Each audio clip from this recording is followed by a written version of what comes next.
I like to do, you know, when I'm trying to find nice old tunes, I look into old books and find a piece. And this is called Bright Modest Ellie o' Carroll, and it's an air that's a love air, and it was in the Bunting collection.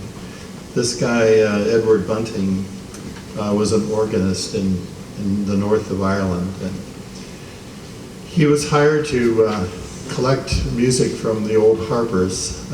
There was a harpist convention in the late 1800s, and they did a smart thing. They hired this organist to note down some of the music before it got lost. So it's a real font of knowledge and wisdom and beautiful music. And like here's my interpretation of this piece.